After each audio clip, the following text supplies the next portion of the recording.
Chers amis, chers fidèles, bonjour. Avant d'attaquer le volet 3 sur le baptême, juste une petite correction qui s'est glissée par inadvertance la semaine dernière. En ce qui concerne le baptême des petits-enfants, les catholiques ne sont pas les seuls à le faire, puisqu'il y a aussi des orthodoxes qui le font, et d'ailleurs, ils font baptême, confirmation et Eucharistie alors que l'enfant est encore tout petit. Voilà, donc c'est un petit rectificatif que je voulais apporter par rapport à la semaine dernière.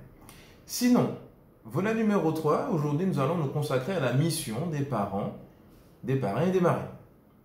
Alors, quand on dit mission, ça veut dire qu'il y a un service, ça veut dire que ça demande quelque chose, ça demande un engagement, une responsabilité. D'abord, par rapport à la vie, l'accueil de la vie en tant que tel, un parent est, même avant d'avoir un enfant, ouvert à la vie, en tout cas logiquement. C'est-à-dire dans sa pensée, dans sa mentalité, dans l'ouverture, dans la surprise parfois que Dieu peut réserver à un couple. Parfois, il y a des projets de faire un enfant, deux enfants, et puis parfois, Dieu donne autre chose, soit plus, soit moins que ce qu'on a prévu. Mais l'important, c'est d'avoir cette ouverture. Et quand on a cette ouverture, ça signifie en même temps qu'on est contre tout ce qui est contre la vie, tout ce qui est contraire à la vie, toutes les méthodes, toutes les choses qu'on peut utiliser qui peuvent contrecarrer la naissance ou la fécondation même d'un enfant. Donc tout ce qui est contraceptif, tout ce qui est médicaments abortifs, bref. Donc un peu toutes ces choses qu'il faut bannir de notre façon de penser, d'agir, mais dans de très rares cas, à user avec discernement. Et pour cela, il faut consulter des prêtres pour savoir comment bien fonctionner. Donc il y a cette ouverture à la vie qui est premier. Puisque finalement, lorsque l'enfant arrive, il faut aussi s'en occuper. Il ne s'agit pas de mettre un enfant au monde et puis on le laisse en divagation, on ne sait pas trop, après, voilà, ce qui se passe avec lui. Non, il s'agit de s'en occuper, de l'élever, de le faire grandir, de lui enseigner des choses. Non seulement humainement, mais aussi spirituellement.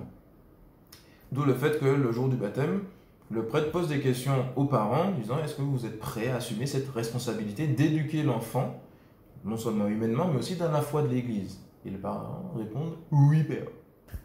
Pareil pour les parrains et marraines. Être parrain ou marraine, ça ne se résume pas seulement à offrir un cadeau le jour de l'anniversaire de l'enfant. C'est beaucoup plus profond que ça et important.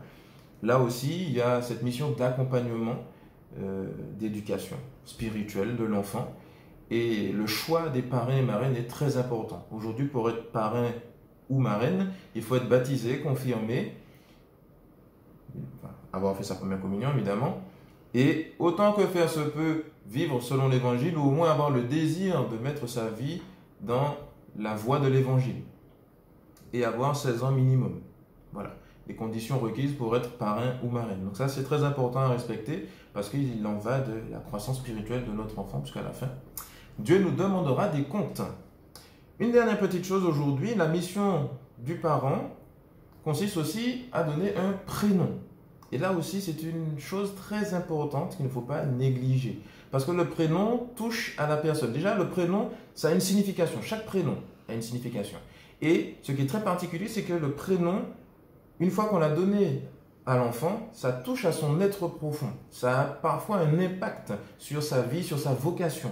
On le voit quand on lit la Bible, beaucoup de prénoms, donc déjà le sens est lourd et impacte la personne qui l'a reçu. Quand on pense à Pierre par exemple, qui s'appelait Simon, qui est devenu Pierre, Pierre de fondation de l'Église, ou Abraham qui est devenu Abraham, ou d'autres noms comme ça, qui indiquent véritablement un changement de vocation qui touche à l'être de la personne elle-même.